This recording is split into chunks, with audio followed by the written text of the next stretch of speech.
नमस्कार, मैं हूं रत्ना शुक्ला आनंद। हेल्थ वेल्थ के कोरोना अपडेट में आपका स्वागत है। पूरी दुनिया में कोरोना वायरस से संक्रमित होने वालों का आंकड़ा 25 लाख को पार कर गया है।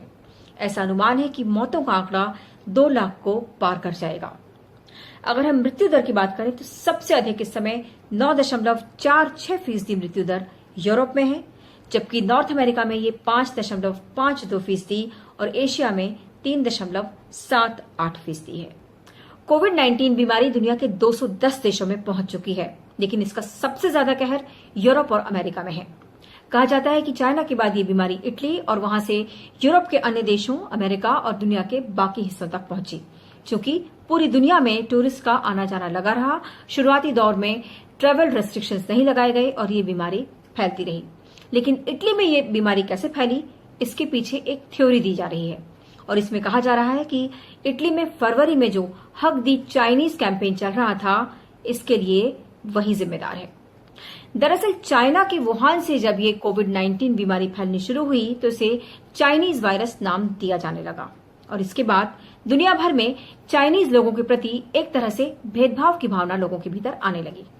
क्योंकि इटली में बड़ी संख्या में चाइनीज टूरिस्ट वहां पर आते हैं, साथ ही साथ वहां के कई लोग नौकरियां भी करते हैं और उनके प्रति किसी तरह का भेदभाव ना हो, इटली के ऊपर रेसिज्म का आरोप न लगे और इससे बचने के लिए वहां के फ्लोरेंस शहर के एक मेयर डेरियो नार्डेला ने एक कैंपेन चलाया।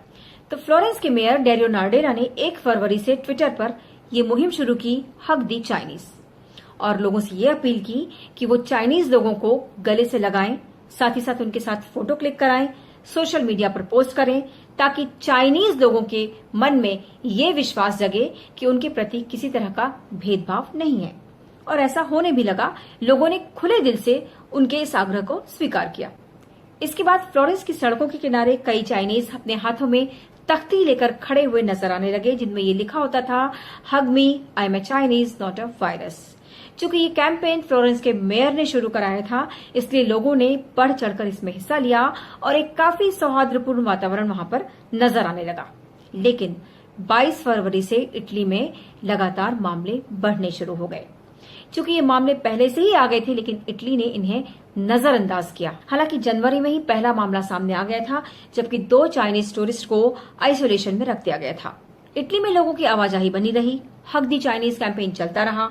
सोशल डिस्टेंसिंग जैसी किसी भी बात का ख्याल वहां के आम नागरिकों के अलावा प्रशासन को भी नहीं आया। लोग आपस में घुलते मिलते रहे, बीमारी फैलती रही और प्रशासन ने उनके सिम्टम्स पर भी ध्यान नहीं दिया। अब सवाल ये उठता है कि क्या फ्लोरेंस के मेयर का हग दी चाइनीज कैंपेन इटली समेत दूसरे यूरोपीय देशों में कोरोना वायरस फैलने के लिए जिम्मेदार है? क्योंकि इटली के साथ तुरंत ये बीमारी फ्रांस, स्पेन, जर्मनी और ब्रिटेन तक पहुंच गई। ऐसे में यहां इस बात को जरा दूसरे तरीके से देखने की जरूरत है। दरअसल चाइना में जब ये बीमारी फैल रही थी तो वहां के लोग किस तरीके से क्वारंटाइन किए जा रहे थे, चाइना उनके साथ कितनी सख्ती से पेश आ रहा था, ये खबरें भी कहीं न कहीं से छन छन कर दुनिया के बाकी हिस्सों तक पहुंच रही थी।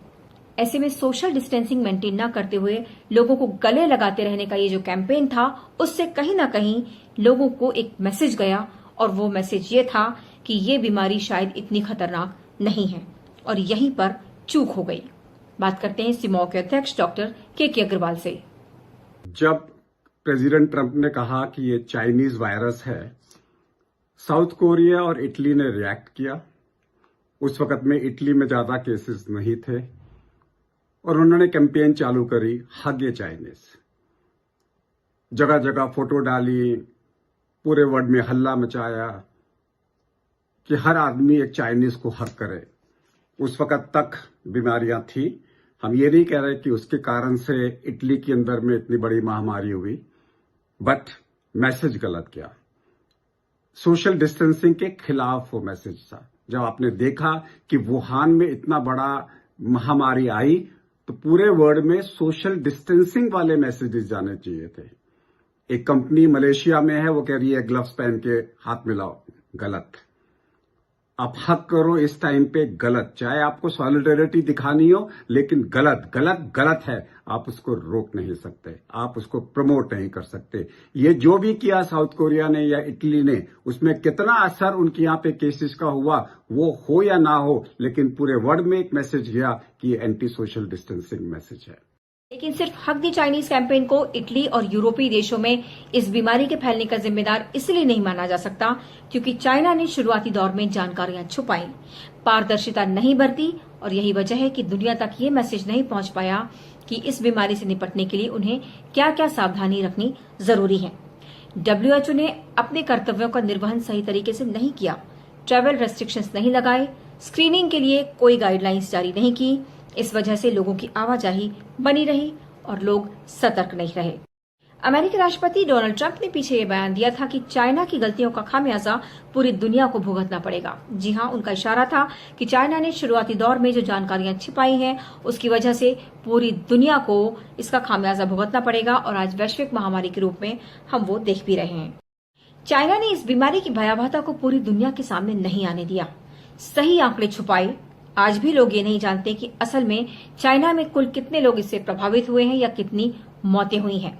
लेकिन चाइना के बाद जब ये दूसरे देशों में बीमारी फैलने लगी और वहां बड़ी संख्या में लोग इससे प्रभावित हुए और मौतें लगातार होने लगी, तब दुनिया को मालूम हुआ कि ये वायरस कितना खतरनाक है। लेकिन चाइना ने अब वुहान की मौतों के आंकड़ों में कुछ बदलाव किया है। अब यहां पर 1290 नए मामले जोड़ दिए गए हैं। इससे पहले वुहान की मौतों का आंकड़ा 2580 था, जो अब बढ़कर 3870 हो गया है। वुहान में हुई मौतों का आंकड़ा करीब 50% बढ़ने के बाद अब चाइना की कुल मौतों का आंकड़ा 4632 हो गया है। चाइना का कहना है कि ये जो 1290 नए मामले आए हैं वो दरअसल उन लोगों के हैं जिनकी घरों में मृत्यु हुई, जेलों में हुई या फिर डिटेंशन सेंटर में हुई। लेकिन माना यह जा रहा है कि चाइना मौतों का ये जो नया आंकड़ा पेश कर रहा है वो भी सही नहीं है। दरअसल चाइना में कोरोना संक्रमण से जिन लोगों की मौतें हुई उनका दाह संस्कार कर दिया गया था। इसके बाद उनके अस्थि कलश सुरक्षित रख दिए गए थे। मार्च के अंतिम सप्ताह में सभी लोगों को कहा गया कि वो अस्थि कलश आकर ले जाएं और ऐसे में वहां के फ्यूनरल होम्स के बाहर हजारों की तादाद में लोग जमा होने लगे, जिसकी तस्वीरें भी बाहर आने लगी।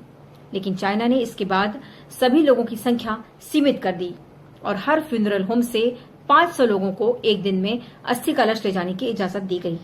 माना यह जा रहा है कि वुहान के 7 से 8 फ्यूनरल होम्स से रोजाना करीब 500 की तादाद में अस्थि कलश लोग ले जाते रहे।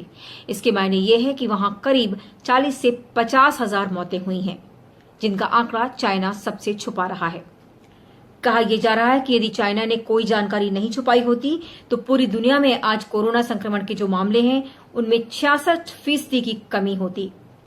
उम्मीद है आपको आज का ये वीडियो पसंद आया होगा। आप मेरे वीडियो को लाइक कीजिए, शेयर कीजिए और मेरे चैनल को सब्सक्राइब कीजिए।